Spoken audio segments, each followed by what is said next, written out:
اعوذ باللہ من الشیطان الرجیم بسم اللہ الرحمن الرحیم الحمد للہ رب العالمین الصلاة والسلام علی سید المرسلین وعلی آلہ وصحبہ اجمعین اما بعد۔ محترم سامعین، دعوت میں زمین اور زمانے کی لحاظ رکھنا، دعوت میں ہو اصلاح میں بھی ہو، دونوں میں زمین و زمان کی لحاظ رکھنا ہے۔ اس کو سمجھنے کے لیے آپ ابراہیم علیہ السلام کو لے لیجیے۔ ابراہیم علیہ السلام جو ہے ایک مشرک قوم میں مبعوث کیا گیا رسول ہے، یعنی وہ زمانے کی عراق کی شمالی علاقے میں پور بستی میں ابراہیم علیہ السلام پیدا ہوا، اور ان کے سامنے ایک مشرک قوم تھا، تو اس قوم کو دعوت دینے کے لیے ابراہیم علیہ السلام کو مبعوث کیا گیا۔ اسی کے ساتھ ساتھ آپ دیکھیے لوط علیہ السلام، انہوں نے اور دوسرا ایک جگہ کے لیے مبعوث کیا گیا، یعنی ان کے سامنے لوگوں کا اندر جو برائی ہے وہ ٹھیک کرنے کا، اصلاح کرنے کا کوشش تھا۔ یعنی ابراہیم علیہ السلام کا دعوت کا کام تھا، اور لوط علیہ السلام کا قوم میں اصلاحی کام تھا، اور یہ کچھ مشابہت کی بات بھی ان لوگ کے اندر یہ کام میں فرق رہا۔ یعنی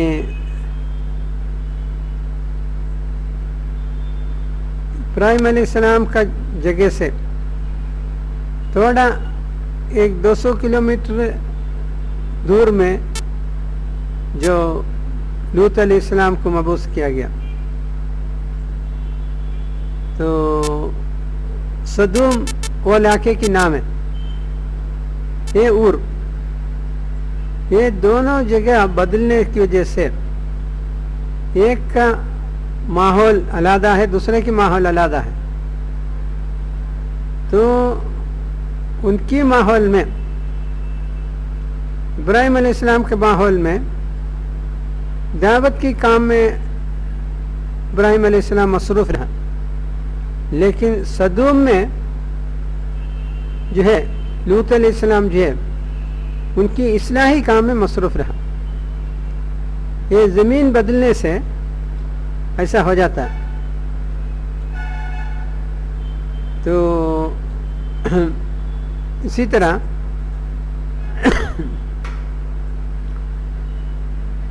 ہمارے ہندوستان میں اکثریت غیر مسلمان ہے، اور عرب ممالک میں اکثریت مسلمان ہے۔ مسلمان میں جو کام ہو رہے ہیں عرب ممالک میں، وہ ہمارے ہندوستان میں ہونا ضروری نہیں ہے۔ اس میں مسلمان کا اصلاح کے لیے جو ہے وہ ہم لے سکتے ہیں، لیکن یہاں کی حالت میں اسلام سے زیادہ، مسلمان سے زیادہ غیر مسلمان رہنے کی وجہ سے دعوت کا پہلو ہونا چاہیے، لیکن عرب میں دعوت کی پہلو کم ہے اور اصلاح کی پہلو زیادہ ہے۔ ہمارے مسلمان کیا کرتے ہیں، سعودی عربی کے کام بھی اپنانے کی کوشش کرتے ہیں، کویت کا بھی، قطر کا بھی، اور افغانستان کا بھی، ایران کا بھی، سارے کام ہمارے ہندوستان میں کرنے کی کوشش کرتے ہیں۔ یہ صحیح نہیں ہے۔ وہاں کے حالات کے مطابق وہ لوگ وہاں کام کرے گا، اس کو ہم لوگ ویسے کہ ویسے تقلید کرنا صحیح نہیں ہے. ہماری حالت میں دوسرے کام ہونا چاہیے. یہ تو زمین کی فرق ہونے سے کام کے انداز پر میں فرق آنا چاہیے. دوسری چیز زمانے کا، زمانے کی فرق بتانے کے لیے ہمارے تاریخ میں سب سے بہتر کیا ہے معلوم؟ سب سے بہتر یہ ہے کہ ہمارے دو حضرات، جو دو بزرگ حضرات، ایک ہے امام غزالی. غزالی نے ہجری 450 میں پیدا ہوا اور انہوں نے آج کی ایران کے علاقے میں پیدا ہوا اور اس کے بعد کچھ عرصے کے بعد شیخ عبد القادر جیلانی، وہ ہجری 471 میں پیدا ہوا، یعنی امام غزالی 450 میں اور شیخ جیلانی 471 میں. کتنا فرق ہے؟ 21 سال کا فرق ہے. اور لیکن دونوں کا کام ایک نہیں رہا، علیحدہ رہا. جو امام غزالی کا جو کام ہے وہ زمانے میں امت مسلمہ میں یونانی فلسفہ کا غلبہ تھا. اس سے امت کو سدھارنے کے لیے انہوں نے ایسی انداز میں بنایا، یعنی فلسفانہ ماحول کی لوگوں کو قرآن و سنت کی ذریعہ ان کا اصلاح کرنے کا انداز بنایا. یہ ہے. ان کی بعد میں امام غزالی کا دور آیا تو یونانی فلسفہ سب امام غزالی ختم کر دیا تھا. تب وہاں کی ماحول ایسا تھا، یعنی لوگ کے اندر مادیت زیادہ ہو گیا اور روحانیت کم ہو گیا. اس حالت میں شیخ عبد القادر جیلانی رحمۃ اللہ علیہ قرآن و سنت کی روشنی میں وہاں کی امت کو روحانی تربیت اور تزکیت دے کے ان کو مادیت سے بچانے کی کوشش کیا گیا. ادھر دو حضرات کے کام آپ کے سامنے پیش کیا گیا. دونوں کے درمیان صرف 21 سال کا فرق ہے پیدائش میں، لیکن ایک کا کام علیحدہ رہا، دوسرے کا علیحدہ رہا. میرا کہنے کی مطلب ہے کہ زمانہ گزرنے سے وہ زمین کا ضرورت بدل جاتا ہے، تب اس کے مطابق قرآن و سنت سے نئے سبق حاصل کر کے کام کرنا ہے. لیکن ہم لوگ کیا کرتے ہیں؟ 1000 سال پہلے کے غزالی کو تقلید کرے گا اور سعودی عربیہ کو تقلید کرے گا. زمین اور زمان کا لحاظ نہیں رکھتے ہم لوگ. اس وجہ سے ہمارے اندر صحیح کام کی وجہ انتشار بہت ہے. سارے علماء کی کام اچھا ہے، لیکن وہ لوگ اپنے زمانے کی تقاضے پر کام کو انجام دیا ہے. اس سے معنی یہ ملتا ہے ہم لوگ ہماری زمانے کی تقاضے کے انداز میں کام کو انجام دینا ہے. کسی زمانے کا، کسی زمین کا خوب ہمارے زمین میں لانا صحیح نہیں رہتا ہے. یہ بات ہمارے سامنے آنا چاہیے. اس میں اور ایک نقطہ یہ ہے، امام غزالی بھی اور شیخ عبد القادر جیلانی بھی دونوں کا زمین ایک تھا.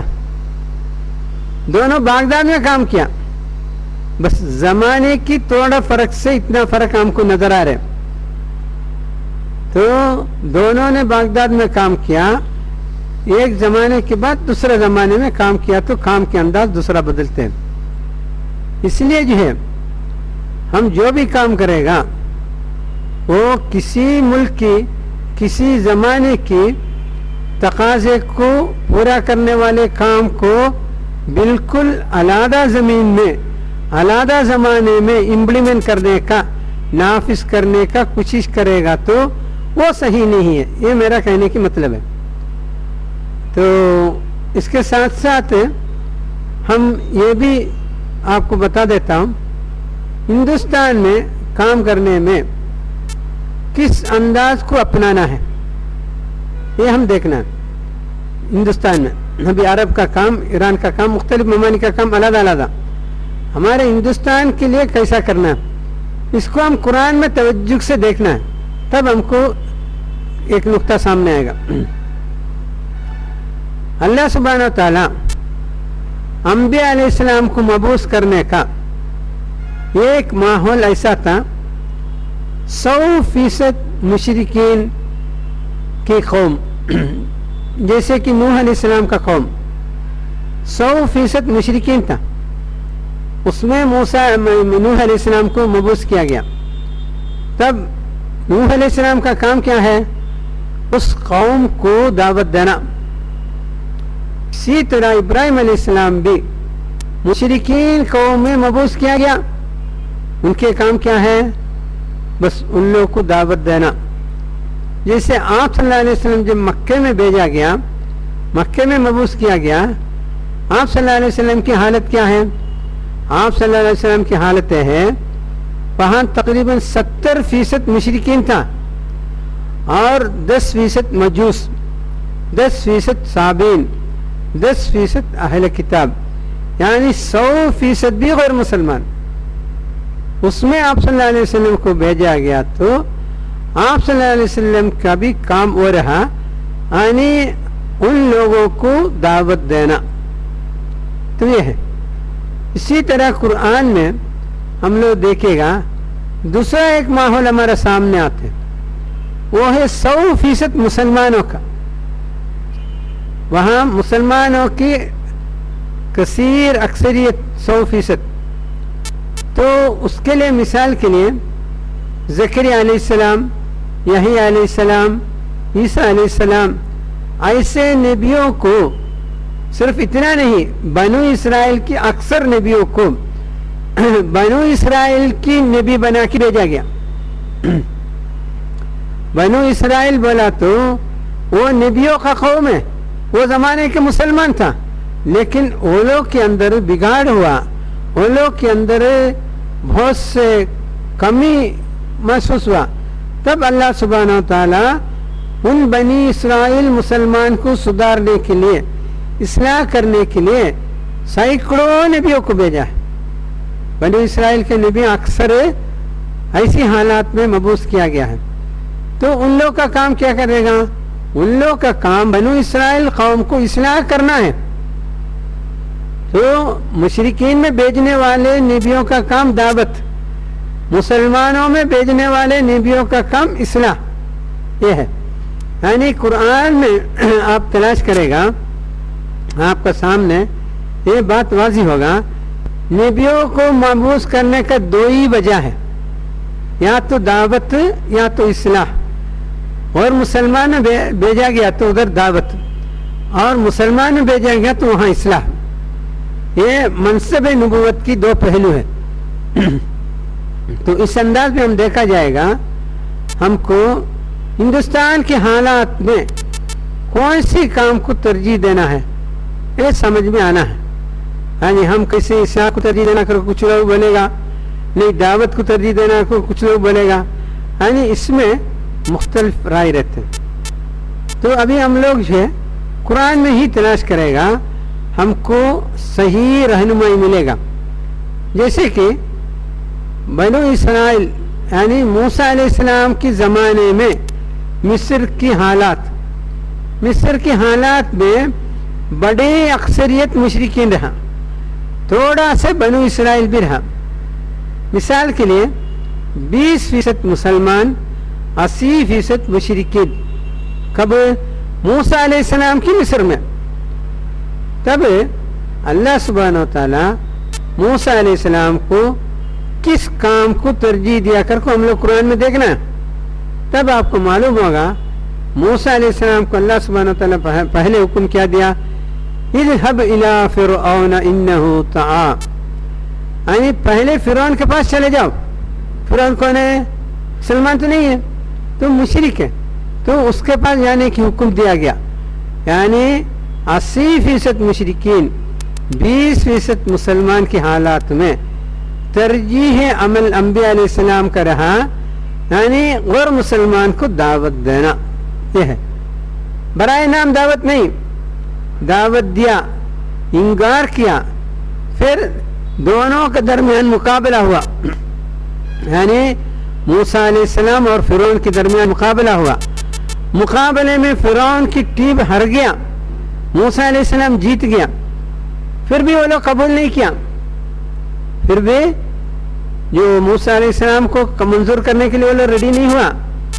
تو یہ ہے, یعنی یہاں آپ کو سامنے بات یہ آ رہے ہیں, یعنی وہ انکار کرنے کے بعد اور مقابلہ ہوا, صرف اتنا نہیں, پھر اللہ سبحانہ و تعالیٰ انکار کرنے کی وجہ سے ان کے اوپر عذاب نازل کیا.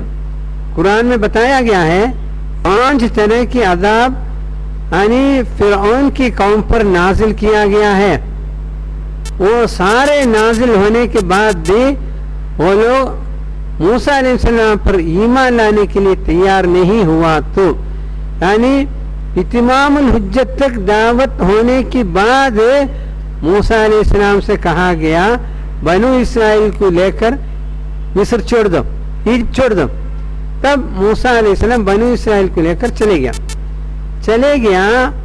وہاں جو فلسطین میں پہنچنے کے بعد موسیٰ علیہ السلام کیا کیا, سارے کی جو گناؤ لیا, سارے کی جو گنتی لیا, اور اس کے بعد مرد اتنا ہے, عورت اتنا ہے, بچہ اتنا ہے, سارے کا علیحدہ حساب کیا.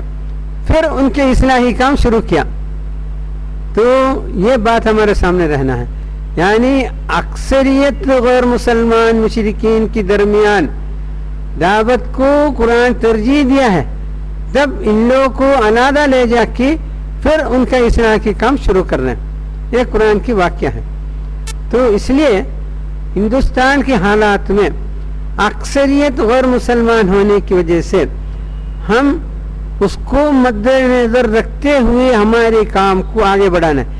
ابھی ہم لوگ کی پورے انرجی, پورے محنت, پورے پڑھائی, پورے خطبے, پورے مساجد, سارے کے سارا جو صرف مسلمان کے لیے کچھ چیز کر رہے ہیں, غیر مسلمان کے لیے کچھ بھی نہیں کر رہے ہیں. یہ قرآن کی روشنی میں صحیح نہیں ہے. اس لیے جو ہے ہم اس انداز میں یہاں کی غیر مسلمان کو بھی دعوت دے گا تبھی ہمارا کام صحیح رہے گا, ورنہ صحیح نہیں رہے گا. ابھی ہم غیر مسلمان کو چھوڑ دیا, صرف مسلمان کے پیچھے پڑے ہیں, تو اس سے کامیاب نہیں ہوگا. تو قرآن کی ترجیح کو ہم سامنے رکھتے ہوئے ہمارے کام کو انجام دینے سے ہی فائدہ ہوگا. تو 3 ماحول ابھی آپ کا سامنے بتایا. ایک یعنی نوح علیہ السلام کا ماحول 100% مشرکین. دوسرا ماحول جو ہے وہاں 100% مسلمان. تیسرا ماحول جو ہے اکثریت مشرکین اور اقلیت مسلمان. ابھی بتائیے ہندوستان کی ماحول, یہ 3 ماحول میں سے کون سا ہے؟ کون بتا سکتے ہیں؟ ہاں بولو کیا ہے؟ ہاں برابر, یعنی ہندوستان کی ماحول تیسرا ماحول ہے, موسیٰ علیہ السلام کا ماحول ہے. وہاں جو ہے ہم دعوت کو ترجیح دینا ہے. یہاں ترجیح دینے کی بات دور کی ہے, اس کو نظر انداز کیا ہے, یہ بات ہمارے سامنے رہنا چاہیے. اس لیے امت مسلمہ اگر کامیاب ہونا ہے تو ہندوستان میں اس کام کو بھی ترجیح دے کے کام کرنا ہے.